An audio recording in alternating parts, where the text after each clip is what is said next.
Fala pessoal, como é que estão nos estudos? Tudo bem? Vamos falar agora então sobre atos administrativos, um assunto muito recorrente em provas de concurso. Vamos lá, vem comigo aqui. Então o assunto de agora é estudar sobre atos administrativos, né? Nós já vimos alguma coisa sobre atos, né? Nós vimos que ato é toda a manifestação da administração pública, ok? Nós vimos um pouco ainda, falamos um pouco sobre ato discricionário e ato vinculado. Agora aqui nós vamos aprofundar um pouco mais sobre esses assuntos. Então, a primeira coisa que nós temos que entender dentro de atos administrativos é o conceito de ato administrativo. Então, eu trouxe aqui o conceito por dois grandes doutrinadores do direito administrativo. Então, Celso Antônio Bandeira de Mello diz que ato administrativo é toda declaração jurídica realizada pelo Estado ou quem lhes faça às vezes. Cuidem aqui, pessoal. Ó. Exemplo, uma concessionária, uma permissionária, no exercício das prerrogativas públicas destinadas a cumprir corretamente a lei e sujeita ao controle de legalidade e legitimidade pelo Poder Judiciário. Lembre que todo ato administrativo está sujeito ao controle de legalidade ou legitimidade pelo Poder Judiciário, ok? Em nenhum momento estamos falando de mérito, estamos falando controle de legalidade. Certo? Então, toda declaração jurídica, seja ela realizada pelo Estado ou quem lhes faça às vezes, lembre que os particulares, né, podem receber uma delegação através de uma descentralização por delegação e o particular pode exercer a função administrativa através de concessão ou permissão. Né? Lembre lá do artigo 175 da Constituição Federal que já estudamos. Vamos lá. O segundo conceito que nós temos aqui, ó, é toda manifestação unilateral de vontade, ou seja, parte da própria administração pública, independentemente da outra parte. Então, veja, ó, é toda manifestação unilateral de vontade da administração pública que, no exercício da função administrativa, agindo concretamente, tem por fim imediato adquirir, resguardar, transferir, modificar ou extinguir direitos com vista à realização da finalidade pública e sujeita, então, ao controle jurisdicional. Conceitos parecidos, né? Então, vejo que o ato administrativo é toda manifestação da administração pública, né, que visa aí ao exercício da chamada função administrativa, ok? Vamos adiante. Nós temos aí, então, o ato administrativo, ó, ele se pressupõe a produzir efeitos jurídicos perante terceiro, criando, modificando, extinguindo direitos e deveres. Exemplo de criando direitos, por exemplo, ó, a nomeação de um agente público, extinguindo o direito, por exemplo, a exoneração de um agente público, ok? Modificando o direito, por exemplo, a promoção de um servidor público. Segue um regime jurídico de direito público, que é aquele dotado de prerrogativas, ok? Então, ó, segue um regime de direito público, portanto, dotado de prerrogativas e privilégios próprios, visando o bem comum. Lembre que sempre que a administração pública atua dotada de prerrogativas, ela sempre tem que buscar o interesse público primário, o interesse da coletividade, ok? Mas vejam bem, ó, chama a atenção de vocês, ó, nem todo ato praticado pela administração pública se configura em ato administrativo, ok? Existem os chamados atos da administração pública. Então, é importante nós distinguirmos aí. Alguns doutrinadores dizem que atos da administração pública é o gênero do qual nós temos a espécie ato da administração e ato administrativo, ok? Mas é importante sabermos que alguns atos da administração pública não são considerados atos administrativos. Vão ser chamados aquilo que a gente chama de atos da administração. Por que essa distinção, professor? Porque os atos administrativos são aqueles sob um regime de direito público dotado de prerrogativas e privilégios. Já esse ato da administração, nós estamos numa relação horizontal, uma relação de igualdade. Nós não vamos ter aqui a presença das prerrogativas públicas. Por isso que não é muito, não é usual, né? Então, a administração pública, quando atua, a maioria dos atos administrativos são esses sob o regime de direito público. Ou seja, nós temos aquela desigualdade na relação jurídica. Mas existem exceções, tá? Então, o ato da administração, ó, com a preposição, é aquele ato jurídico realizado pelo Estado sob um regime de direito privado. Então, qual a característica do direito privado? Igualdade na relação jurídica, ok? O qual não concede ao Estado as prerrogativas públicas. Exemplos que nós temos aqui de atos da administração.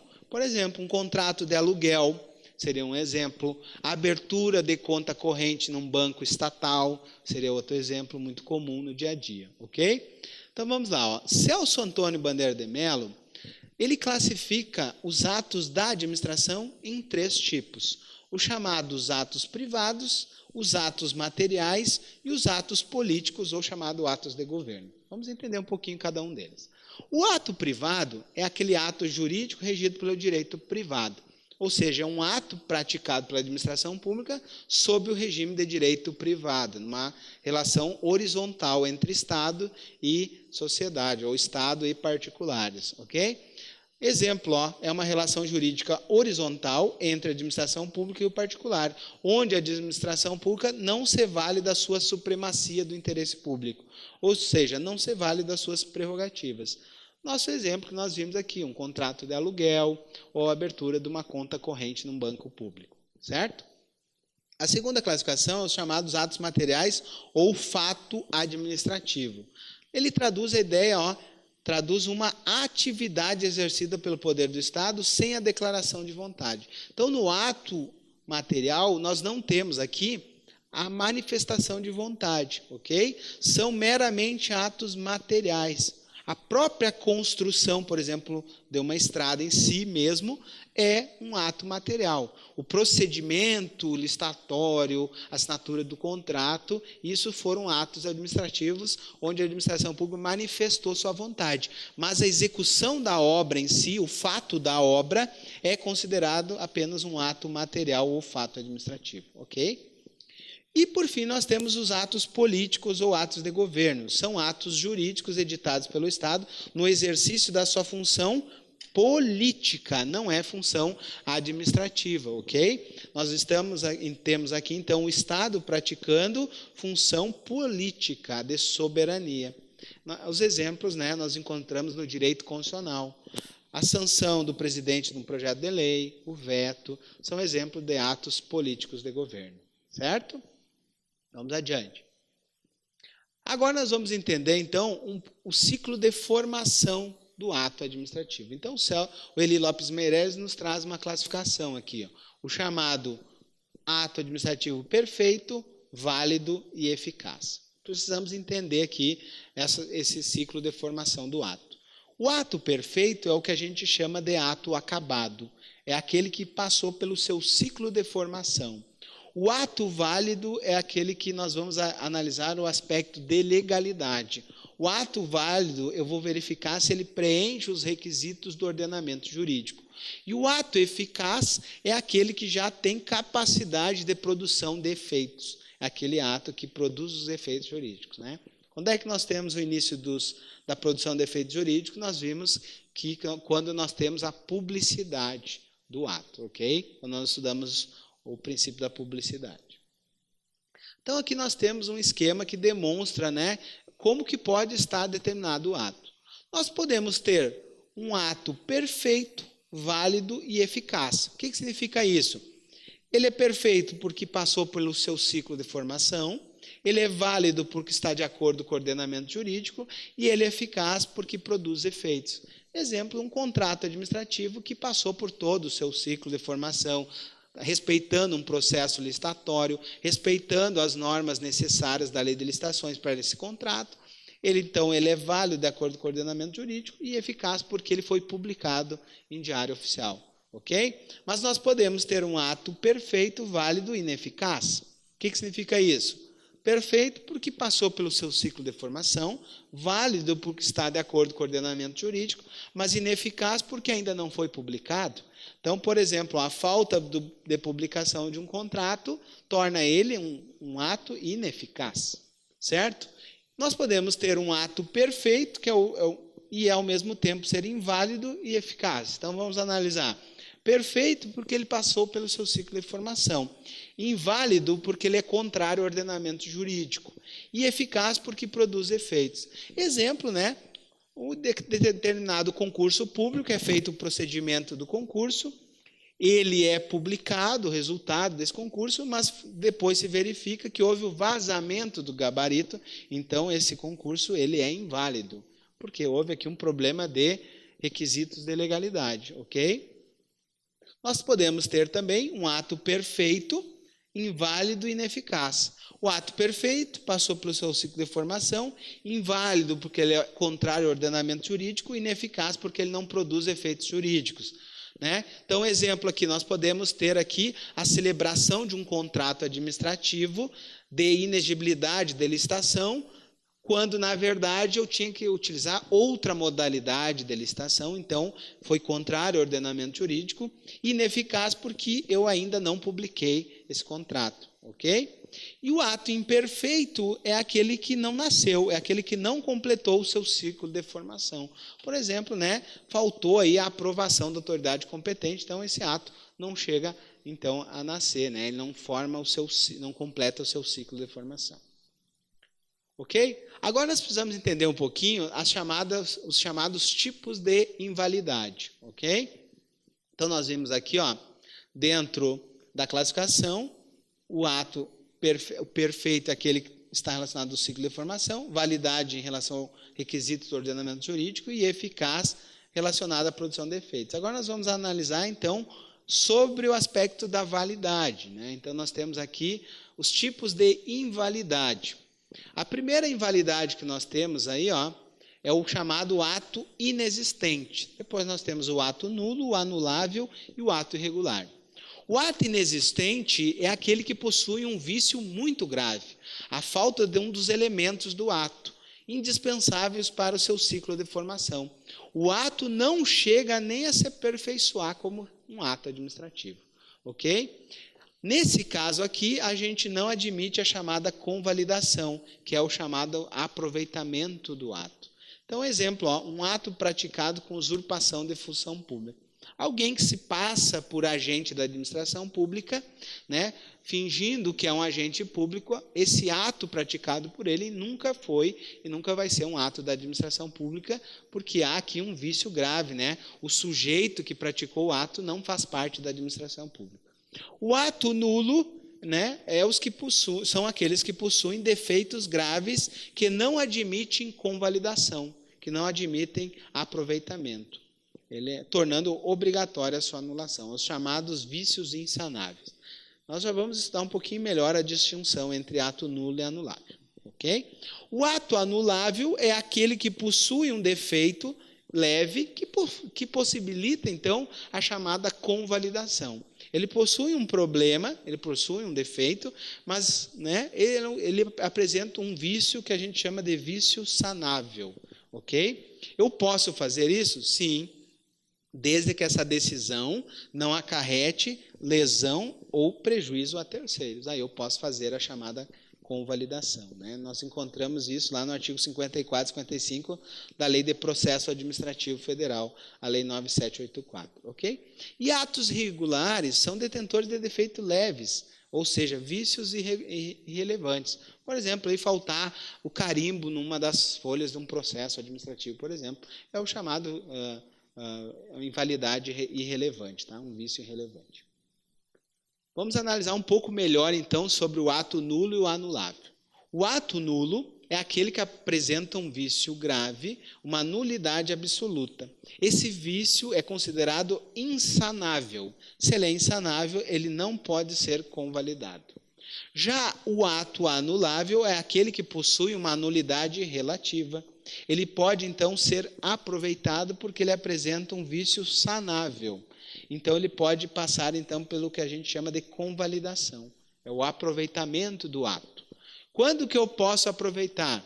Quando eu tenho um vício na competência, desde que essa competência não seja exclusiva. Então, vejam bem, por exemplo, o lançamento do crédito tributário é exclusivo da autoridade tributária, exemplo, os auditores da Receita. Se um analista pratica determinado ato que é de competência privativa, que é o lançamento do crédito tributário, esse ato não pode ser convalidado por se tratar de uma competência exclusiva. Então, competências não exclusivas eu posso aproveitar. Outra situação que eu posso aproveitar, quando há um vício na forma do ato e essa forma não seja essencial, não seja obrigatória determinada forma. Por exemplo, o formulário de avaliação do estágio probatório tem um modelo padrão. Se eu utilizar outro modelo, eu estou, então, não estou respeitando uma forma essencial, esse vício não pode ser sanado. Então, eu só posso sanar vícios quando não for competência exclusiva ou quando não for forma essencial prevista em lei. Tá bom? Vamos adiante. Vícios em espécie. Nós temos os vícios quanto ao sujeito que pratica o ato. Pode ocorrer 4 defeitos. Posso ter o que a gente chama de usurpação de função pública, excesso de poder, agente de fato e incompetência. Ok? Usurpação de função pública nós já vimos. Ocorre quando o ato praticado, o ato é privativo da administração pública e ele é praticado por um particular que não é agente público, mas que se passa por determinado agente público. Um auto de prisão expedido por quem não é delegado. Seria um exemplo de usurpação de função pública. Ok? Ou um fiscal, alguém que se passa por fiscal tributário e vai numa empresa solicitar, né, determinada propina, e na verdade ele nunca foi agente público. Ok? E o excesso de poder ocorre quando a autoridade pública, embora competente, ela pratica o ato ultrapassando os limites da sua competência. Esse ato será nulo. Né? O exemplo de excesso de poder, né, é aquele delegado que prende determinado sujeito e determina que a sua equipe, né, então torture, né, e faça aí agressões contra o preso. Então ele ultrapassou, né, fez o chamado excesso de poder. O agente de fato o que é? É o indivíduo que ingressa irregularmente no serviço público em decorrência de um vício na sua investidura. Aqui nós temos o agente que está trabalhando na administração pública, mas ele teve um problema ao ingressar na administração pública. Exemplo, um cargo que exigia o concurso público, ele é provido por meio de nomeação política. Ok? Em vez de fazer um concurso público, é feito, então, um provimento do cargo por nomeação de cargo em comissão. Ok? Se esse agente agir de boa fé, o ato dele é anulável com efeito ex nunc. Já se esse agente, de fato, agiu de má fé na prática do ato, todos os atos que ele praticar vai ser nulo. Então, imagine aí que determinado fiscal tributário deveria ter ingressado por concurso público, mas o prefeito nomeia ele como um cargo político. O que vai acontecer? Todos os atos praticados por ele que forem de boa fé, eles podem ser aproveitados. Então, por isso que a gente chama de anulável. Já aqueles atos que ele praticar de má fé têm que ser anulados, são nulos. Ok? Incompetência ocorre quando o ato não se inclui nas atribuições legais do agente que praticou o ato. Também pode ser anulável, salvo, né, se for competência exclusiva, daí o ato é nulo. Ok? Aqui nós entramos num assunto importantíssimo dentro dos atos administrativos, que é aquilo que a gente chama de atributos do ato ou características do ato. Né? Então aqui nós temos um método mnemônico que é o chamado PATIE. Né? São as letras iniciais aí de cada um dos atributos, ok? Alguns doutrinadores colocam esses 2 atributos num só, né? Então, colocam aqui a presunção de legitimidade e a presunção de veracidade incluída dentro da legitimidade, ok? Aqui nós distinguimos cada uma dos possíveis atributos para ficar melhor exemplificado. Então, vejam bem, presunção de legitimidade, o que é? Presume-se que o ato está de acordo com a lei até que se prove um contrário. Por que a gente chama de presunção relativa ou juris tantum? Porque até que se prove o contrário, o ato é válido, ok? Presume-se legítimo, presume-se de acordo com a lei, ok? A presunção de veracidade significa que o ato administrativo presume-se verdadeiro de fato, ok? Ele goza de fé pública. Então, veracidade significa que o ato, dentro dos atributos do ato, que ele é verdadeiro de fato, ou seja, vai gozar de fé pública até que se prove o contrário. A autoexecutoriedade, importantíssimo para fins de concurso, é o atributo que significa e que permite que o ato seja executado sem a anuência do poder judiciário. Quando que eu posso ter a autoexecutoriedade? Então, deve existir uma urgência ou uma previsão legal expressa. Por exemplo, a demolição de uma obra que ameaça ruir, a retenção de uma caução num contrato administrativo. Então, nós temos aqui a demolição de uma obra que ameaça ruir sobre uma escola, por exemplo, nós temos aí uma urgência. Agora, a exigência de retenção de cauções como garantia nos contratos administrativos é uma previsão legal.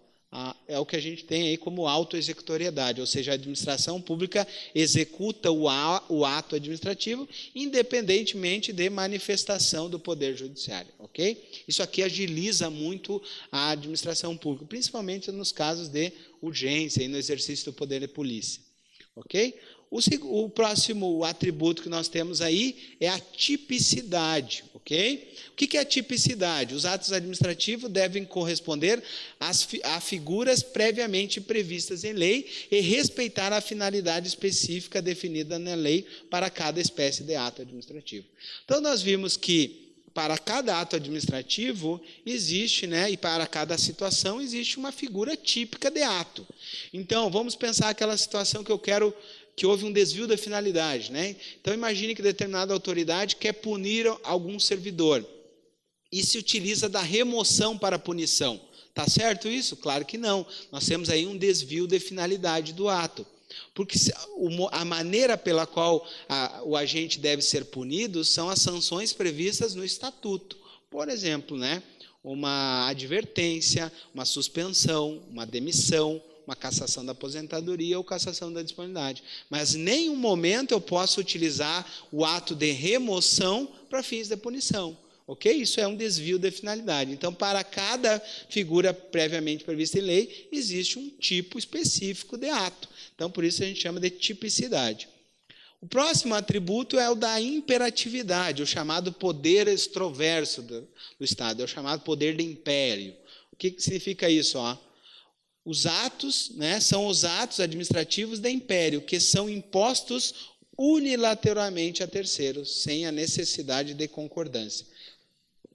Então, no atributo da imperatividade, o Estado impõe unilateralmente, ou seja, sem necessidade da anuência da outra parte. Aqui é importante saber que nem todos os atos têm poder de império, nem todos os atos têm o chamado atributo de império. Ok? Nós temos os chamados atos negociais e atos enunciativos que não possuem este atributo. Como exemplo, aí nós temos, de um ato negocial, nós temos a permissão de uso de bem público, e atos enunciativos, nós temos, por exemplo, a emissão de certidões negativas, seria exemplo de atos enunciativos, ok? Então, essas duas espécies de atos aqui, não gozam da imperatividade, porque não há o que a gente chama de poder de império, essa imposição unilateral da administração pública, ok? Então, não é sempre que eu tenho a presença do atributo da imperatividade. E o último atributo é o da exigibilidade ou coercibilidade. É a capacidade de exigir que a obrigação imposta ao administrado seja cumprida sob pena de coação.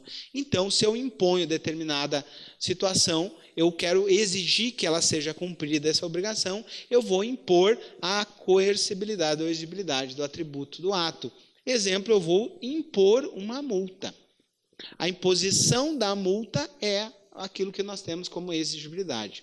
Mas é importante saber o seguinte, a imposição da multa é exigibilidade, mas a cobrança da multa em si não tem exigibilidade, porque a cobrança da multa pelo ente administrativo vai ter que ser através de uma cobrança judicial. Então, digamos que ela impôs uma obrigação para exigir que o particular cumpra, ela impõe uma multa, mas o particular continua não cumprindo a obrigação e não paga a multa. O que ela vai ter que fazer agora? Vai ter que recorrer ao judiciário para a cobrança da multa. Okay? A multa em si não goza de exigibilidade, mas a multa é uma das formas de fazer com que o ato seja cumprido através da exigibilidade. Okay? Então, não confundam isso. Okay? A imposição de multa é exigibilidade, mas a cobrança de multa não tem exigibilidade. Então, pessoal, agora acabamos de ver os atributos do ato administrativo, ok? No próximo bloco, nós analisaremos, então, os requisitos dos atos administrativos, ou elementos, ok? Vamos ver as classificações dos atos e, por fim, as formas de extinção. Até o próximo bloco.